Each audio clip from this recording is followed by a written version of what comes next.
Today in our 2012 Winnebago Adventure, we're going to be installing Roadmaster's Rear Anti-Sway Bar, part number RM-1139-149. This sway bar works in conjunction with your factory sway bar to further eliminate sway.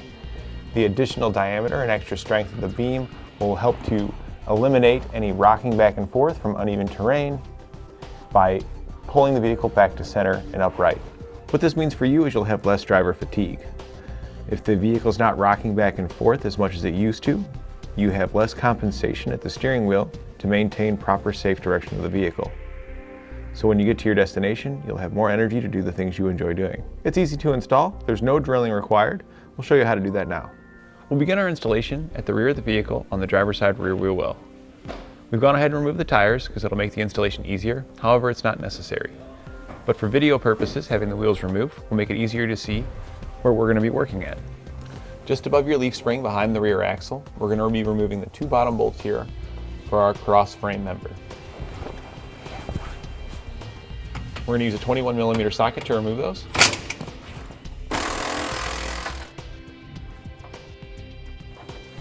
We'll then take our brackets, slide them into place, and reinstall our hardware. On the back side of our bolts, there was a nut that has a weld plate on it. This weld plate will catch the frame, so that way you don't need to put any wrench or anything on it to hold it while you're tightening or loosening it up. We'll need to thread those back on.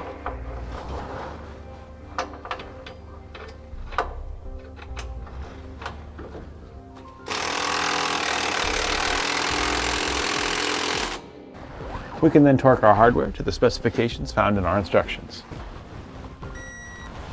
We'll repeat that same installation on the other side. And now we're going to be removing all the nuts on the bottom side of our U-bolts that holds our axle up.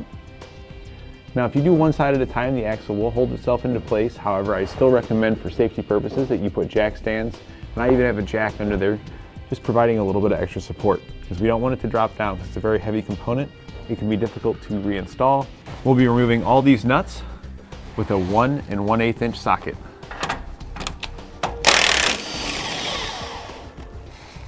I like to leave one nut slightly threaded on to keep the plate from falling all the way off, because that plate's pretty heavy too and you don't want to smash your fingers.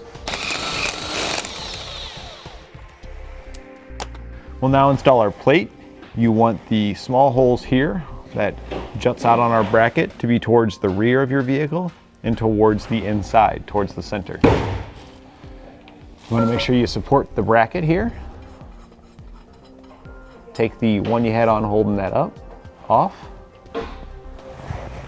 Continue to support it. Slide your additional bracket on.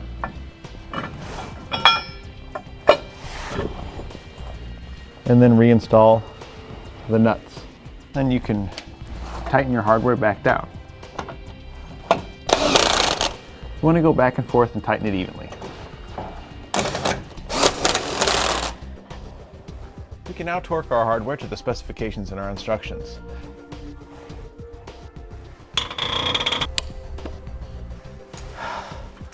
We can now prepare our sway bar for installation. We'll take both of our bushings. We're going to use some of the grease that is supplied with the kit and smear it on the inside of our bushing all the way around. Now we can install our bushings onto our sway bar. Those just slip right around it. We want to kind of position those towards the outside. You can then put some more grease on the outside of your bushings.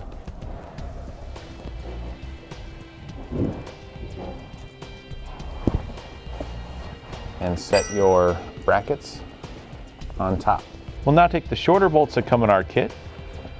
We're going to slide a flat washer on it, and we're going to drop that down through the rearmost hole and through our bracket.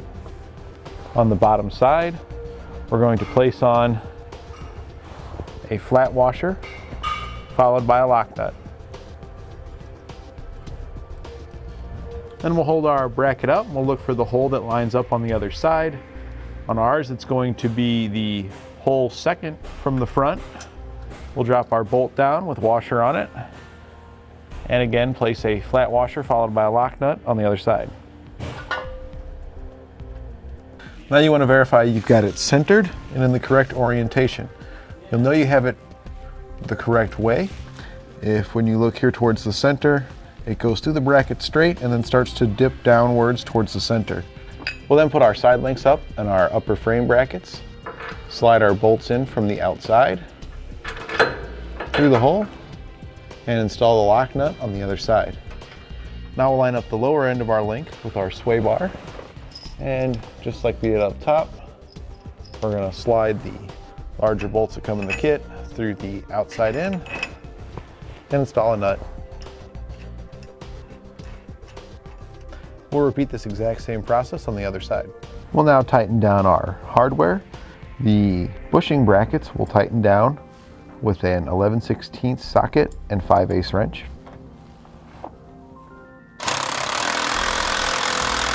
And our end link bolts will tighten down with 15/16 sockets and wrenches.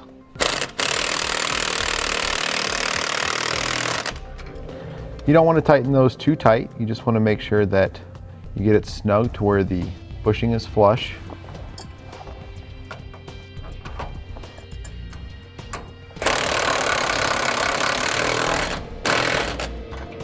Now we'll go back and torque our plate bushing bolts, but these ones you don't need to torque. You just want to make sure that they're nice and flush. And with everything tightened down, if you removed your wheels, you can put those back on, and then you're ready to hit the road. And that completes our installation of Roadmaster's Rear Anti-Sway Bar on our 2012 Winnebago Adventure.